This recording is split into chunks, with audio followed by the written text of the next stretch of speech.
도쿄올림픽으로 반전을 노렸던 스가 총리가 더욱더 궁지에 몰리고 있는 모습입니다. 이 때문에 총선을 앞두고 있는 집권 자민당 내에서도 불안감이 확산하고 있습니다. 피커TV에서 자세한 내용 전해드리겠습니다.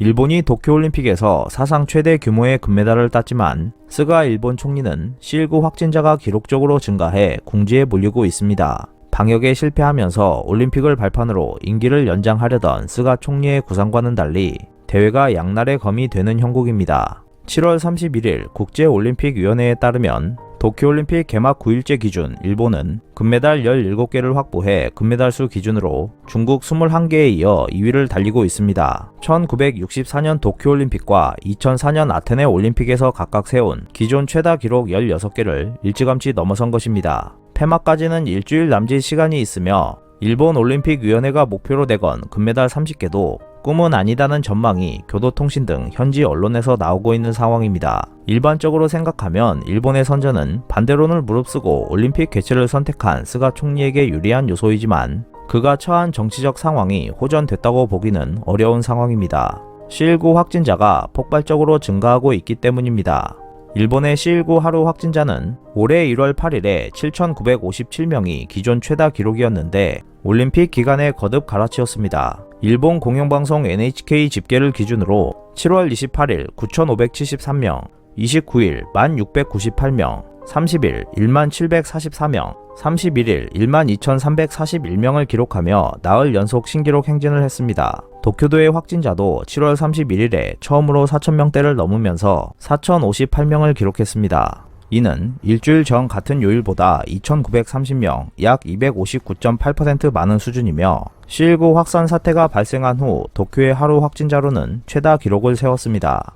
일본이 공식적으로 집계하는 확진자가 이 정도라면 실제로는 이보다 더 큰 확산세가 이어지고 있다고 볼 수 있을 것입니다. 상황이 급박해지자 스가는 도쿄도와 오키나와현에 발령 중인 C19 긴급 사태 기간을 연장하고 사이타마, 가나가와, 지바현 등 수도권 3개 광역자치단체와 오사카부에 8월 2일부터 긴급 사태를 추가 발효하기로 결정했습니다. 하지만 반복된 긴급 사태에 주민들이 익숙해져 별 효과가 없을 것이라는 지적이 여권에서도 나오고 있습니다. 강요를 지낸 집권 자민당의 한 인사는 이제 긴급 사태 선언은 의미가 없다. 이렇게 해서는 다들 감염 대책을 지킬 마음이 들지 않는다며 한탄하기도 했습니다. C19 확산이 전례 없이 심각한 상황에서 올림픽을 계속하는 것이 적절하냐는 의문도 고개를 들고 있습니다. 지난 7월 30일 스가 총리는 기자회견에서 대회 입국자에 대한 방역 조치나 무관중 경기 등을 거론하며 올림픽이 감염 확산의 원인이 되지 않았다고 강조하는 등 올림픽 중단 주장이 확산하는 것을 차단하려고 애를 썼습니다. 반면 7월 들어 도쿄올림픽, 패럴림픽 관계자가 C19 확진 판정을 받은 사례는 7월 31일까지 241명으로 집계됐습니다. 올림픽과 직접 관련된 이들이 감염된 사례가 상대적으로 소수이기는 하지만 대회 개최가 주민들의 C19에 대한 경계심을 늦춘다는 분석도 나오고 있습니다. 일본 정부에 조언하는 오미 시게루 C19 대책 분과회 회장은 7월에서 8월 연휴나 휴가 및 올림픽 등을 거론하면서 좀처럼 위기감이 전달되기 어려운 상황이라고 스가 총리와 함께한 기자회견에서 견해를 밝혔습니다. 말주변이 부족한 스가 총리가 방역 정책에 관한 동문서답을 반복하거나 수급 불균형 등으로 최근 발생한 C19 백신 예약 중단 사태 등은 정권에 대한 불신을 키우는 원인이 되고 있습니다. 올해 10월 21일 중의원 의원 임기가 만료하기 때문에 조만간 총선이 실시될 예정인 가운데 자민당 내에서는 불안감이 번지고 있습니다.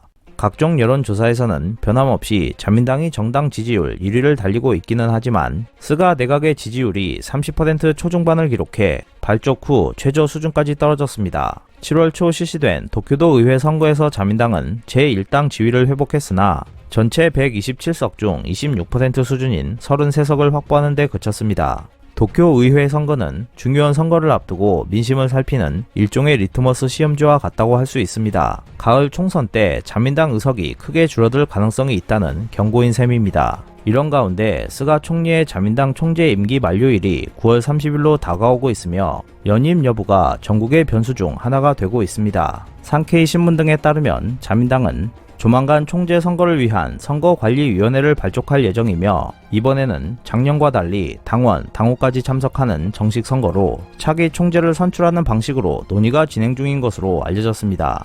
투표 방식이 인선 결과에 영향을 줄 가능성도 부각되고 있습니다. 작년 여름 당시 총재 겸 자민당 총재였던 아베가 갑자기 사의를 밝혔을 때는 소속 국회의원과 각 광역자치단체 지부연합회 대표만 참가하는 간이 선거를 통해 스가를 총재로 선출했습니다. 도쿄올림픽이 끝난 뒤 C19 확산과 관련한 정치적 책임을 둘러싼 공방과 논란이 커질 것임이 예고되고 있는 상황에서 스가 총리가 연임할 수 있을지 관심이 모아지고 있습니다. 오늘 준비한 소식은 여기까지입니다. 끝까지 시청해주셔서 감사합니다.